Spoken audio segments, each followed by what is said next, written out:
Hello Commanders, this is Mathermar, and I am here with a video about the Season Pass, and the big question of whether or not it's worth it to get.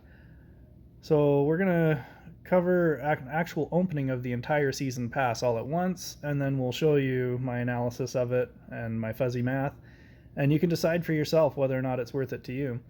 So if you would please do like, subscribe, and if you want notifications when I drop new videos, hit that notification bell. And if you have any comments or if you notice a glaring flaw in my math, please do comment below. So the big question is the Season Pass worth it? We have kind of a question about whether or not we actually get 1100% value. I don't know how Traplight calculates this, but I don't see where they get to that. So let me show you the actual opening of the Season Pass, the entire thing all at once, and you can kind of tell me what you think it's worth. Feel free. Oh, we're going to have to block that out. But there's a lot of stuff in here, and it seems like a lot as it all gets dumped on you because I'm doing it all at once. And it looks appealing, and I've bought it every single time that I think after the first couple of weeks of playing I started buying it, and that was about a year ago. So I've been a steady client of the Season Pass since shortly after I started playing, and I don't think I've ever been disappointed. Like, you get a lot of good stuff that is very hard to get. There's only certain ways to get some of these items that outside of opening chests and that type of thing. So you just see there's a lot of stuff getting dumped, and for $4.99 US, that seems like a lot. So we're almost done, and we'll show you what it all amounted to in the end. There's in these Power Stone packs, you get on average about one Mythic Stone, 2 to 3 of the rare stones, and 6 or 7 of the common stones, and it's still going. Like, there is a lot in here, and it seems like a lot, but a lot of these things are like one power stone at a time, so it may come across as more than it actually is. But again, I've certainly bought it every single time. Still going. Okay, 600 gems altogether, and then we got the Commander's Wagon. Lots of goodies in there.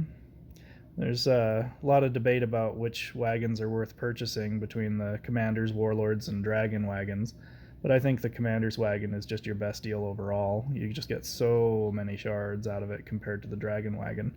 You do get a lot of mythics out of the Dragon wagon, but you do also get mythics regularly out of the Commanders. So it just seems like I'd rather have more shards than necessarily the specific mythics.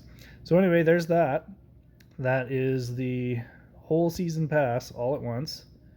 And now we go back to our analysis here. This is what I got. I got the 40 Power Stones divided there. You can see how many I got of each. 600 gems, 6 premium raid keys, 20 elixirs, 970 common shards, 120 rares, 15 mythic shards, 1100 eternite, and 13,125 gold when you factor in the Commander's Wagon, and a portrait. So what does that translate into? That is 140 gems for the Power Stones if you were to buy the packs at 35 each. 600 gems translates to 600 gems. You can buy the 5+1 premium raid keys for 250 gems, so that's a direct translation. 20 elixirs for 300 gems. You get 10 pack for, or 5 pack, sorry, for 75. So 4 times 5, that'd be 300 gems. Then we have a whole lot of shards. Now this is where the math gets a little fuzzy, because you do get the 650 gems value for the Commander's Wagon, but you also, in the past, you get the 60 rares and 10 mythic shards. So I don't know how to factor those in, and we'll cover that here in a minute. But then you get the 1100 Eternite. Now that's, for me, I don't even really count that. I will count it in the calculation, but I'll split it because it doesn't affect your gameplay. It may affect the appearance of your gameplay, but it doesn't actually help your units.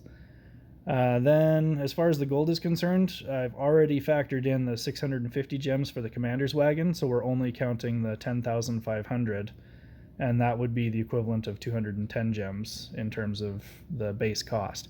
And then the one portrait, I don't know how to factor that in either. So that's where we're going to have to use kind of your own estimates of what you think that's worth to you.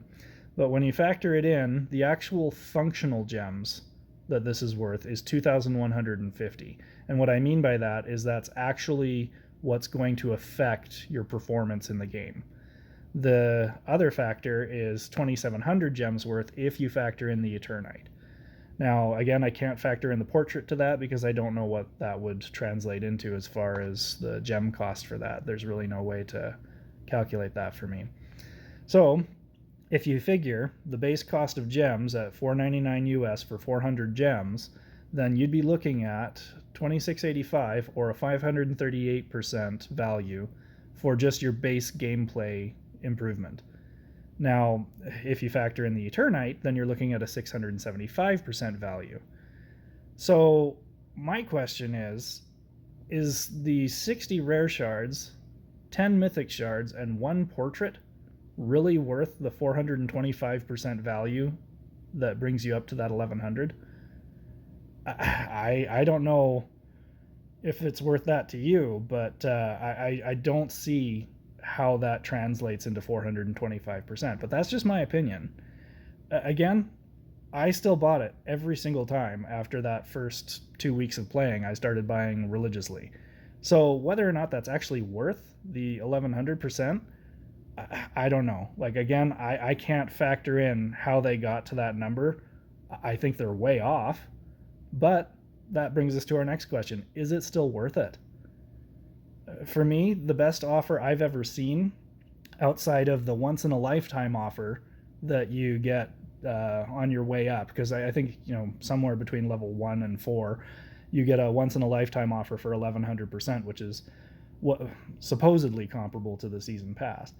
But the only other offer I've seen that's even close was the 400% for the elixirs that they had, and that was a couple months ago. Everything else, the best offers I've seen are about 300%. So all in all, my opinion, is it worth it? Yeah, I think it's totally worth it.